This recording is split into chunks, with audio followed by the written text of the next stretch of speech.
हमारे को वहां से आपकी तरफ से आपके आयोजन के लिए जाट सेवा संघ को निमंत्रण मिला और उसमें हमने जो है ना काफी कोशिश की कि 10-12 लोग इंक्लूडिंग वहां के चेयरमैन और दूसरे पदाधिकारी जो हैं वो आए और यहाँ पे अपनी बात रखें और आपकी बातों को देखें और सीखें।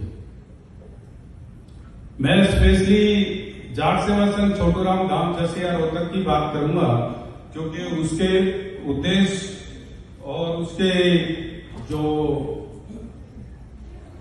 काम है वो बताने के लिए ही मुझे स्पेशली बुलाया गया है और बुलाने के लिए स्पेशली जो हमारे जाट सेवा संघ से जुड़े हुए हैं यहाँ से दीपक फोगाट भाई साहब बहुत ही सक्रिय रूप से वहां सहयोग भी कर रहे हैं। उन्होंने मुझे बुलाया है, उनका मैं विशेष तौर पे धन्यवाद करना चाहता हूं। दीपक फोगाट जी। जाट सेवा संघ एक रजिस्टर्ड संस्था है और अंतरराष्ट्रीय संस्था है। जैसे कि अभी देखा यहाँ आके, वैसे तो मैं देख के लग नहीं रहा कि मैं कनाडा आया हूं।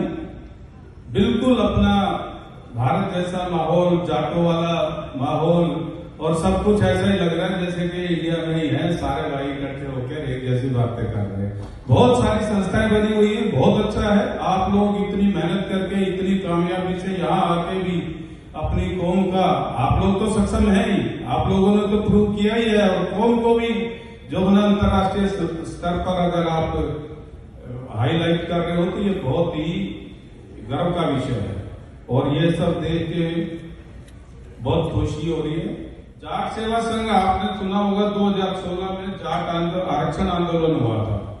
उसके बाद इसका जन्म हुआ है 26 नवंबर 2017 को और समाज के आपने देखा होगा आंदोलन जो था वो भी एक आंदोलन जरूर हो गया था क्योंकि समाज काफी दिनों से अपने आप को असुरक्षित और नेग्लेक्ट महसूस कर रहा था और उनको मौका मिला तो आंदोलन हुआ। उसका जो असर हुआ वो भी बहुत अच्छा नहीं था कि सारी बातें हाँ करने के बाद भी फिर भी हमें यही कह सकते हैं कि आरक्षण नहीं मिला।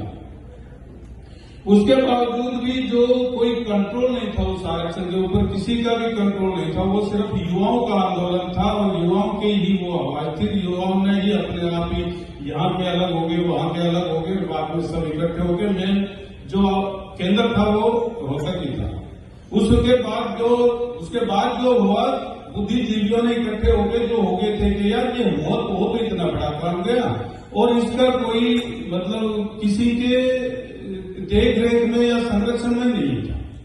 तो एक ऐसी अंतर्राष्ट्रीय संस्था जो है ना खड़ी की जाए अपने समाज की, जो कि अगर कोई भी काम हो आगे तो वो कम से कम वहां आके और एक राय कर सके। संस्थाएं तो आपको खासकर पिछले 10-15 साल में गांव-गांव में, गली-गली में, शहर-शहर में छोटूराम धाम, छोटूराम धर्मशाला, भगत सिंह ब्रिगेड, जाट एसोसिएशन जगह-जगह मिलेगी। लेकिन वो तो या तो वो किसी एक खास उद्देश्य के लिए बनाए जाते हैं या फिर किसी राजनीतिक दल का फायदा बचाने के लिए बनाई जाती है। तो ये सारे बुद्धिजीवियों ने, समाज के लोगों ने, एक तो नहीं लाखों लोग इकट्ठे हुए थे। उन्होंने ये किया कि एक जो होना ऐसा संघ बनाया जाए, ऐसी संस्था बनाई जाए जिसके अंदर के जाट समाज को इकट्ठा किया जा सके।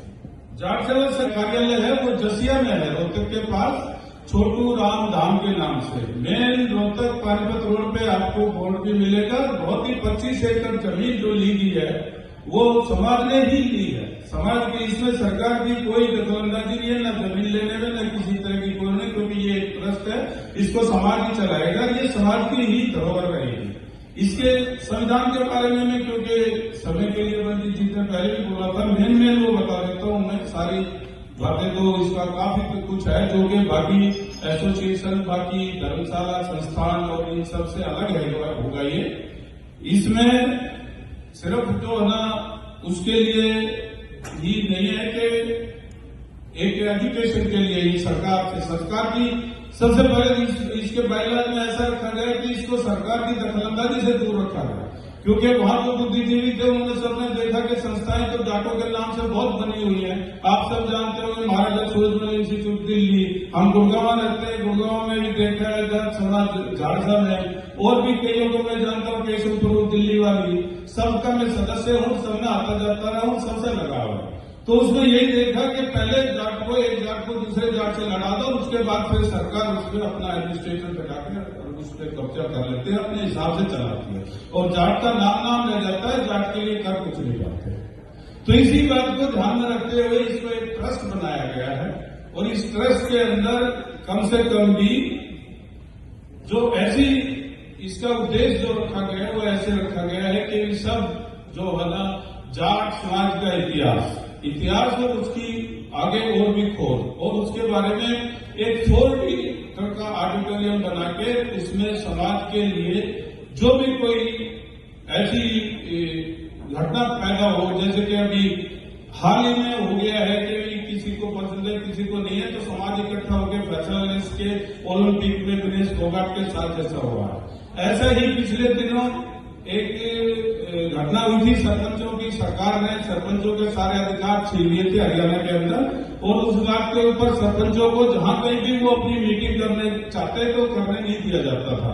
फिर वो संपर्क में जाट सेवा संघ में आए, इतना बड़ा तो वहां पे बन गया है, अभी जगह है 25 एकड़, उसके अंदर करीब सभी हरियाणा के सरपंच इकट्ठे हुए, उन्होंने फैसला लिया, और सरकार ने बाकायदा हमारे जो चेयरमैन साहब है रणबीर सिंह खड़ोता जी छत्तर से है, खड़ोता गांव के, उनको कहा गया कि आप जिम्मेवार हो गए, ये मतलब धमकी दी गई सरकार की तरफ से कि वो अलाउ ना करे, लेकिन फिर भी वहां पे हजारों सरपंच इकट्ठे हुए, उन्होंने अपना फैसला लिया। अभी भी ऐसे काम चल रहे हैं वहां पे, ऑलरेडी है, बिल्डिंग बन गई है, बन रही है। वैसे तो ये करीब 200-250 करोड़ का प्रोजेक्ट है, लेकिन 20-25 करोड़ रुपया लग के इसके अंदर जो है, जो आर्य साहब ने जैसे कहा ना कि गांव के लोगों को कौशल विकास के लिए प्रेरित करना, वहां पे उनको फ्री सेवा दी जा रही है, फ्री हॉस्टल दिया जा रहा है, और उनको इस काबिल बनाया जा रहा है कि अगर प्रतिभा है तो वो अपने उसको प्रतिभा को जाट सेवा संघ की मदद से अपना जो गोल है, जो उद्देश्य है, उसको प्राप्त कर सके। जाट जाति का इतिहास गौरवशाली तो है ही, और इतिहास को पूरा विवरण के साथ लाइब्रेरी इत्यादि इतिहास की खोज करना, महापुरुषों का इतिहास को जो है ना खोज करके भी फिर से और स्थापित करना, जाट जाति व जाट समाज के बेहतर भविष्य के लिए एक अंतर्राष्ट्रीय प्लेटफॉर्म जो है ना उपलब्ध कराना, जाट शहीदों की याद में म्यूजियम बनाना, एक बहुत ही बड़ा ऑडिटोरियम है 4D के साथ बनेगा, जो कि आपको जाट समाज को दिशा देगा।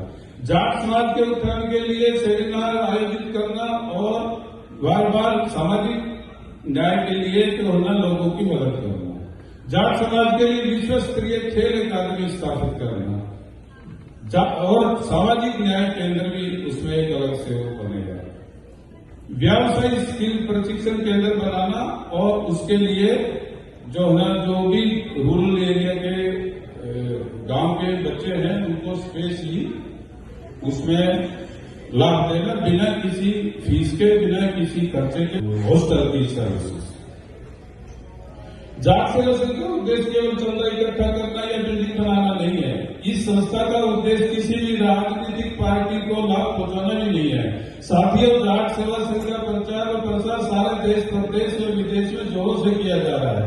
जाट सेवा संघ में अभी तक 1.25 करोड़ से लेकर और जो ना 100 रुपए तक के दानदाता जुड़ चुके हैं, जिनकी संख्या करीब 13,416 व्यक्ति हो चुके हैं। और जाट सेवा संघ का विस्तार गांव-गांव, शहर-शहर, गली-गली और विदेश में भी अंतर्राष्ट्रीय स्तर पर किया जा रहा है। जाट सेवा संघ व्हाट्सएप के 60 ग्रुप चलाता है, जिसके माध्यम से लगातार 30,000 लोगों से जुड़ा हुआ है। फेसबुक, यूट्यूब, इंस्टाग्राम पर भी लोगों को हर रोज प्रोग्रेस रिपोर्ट पहुंचा रही है।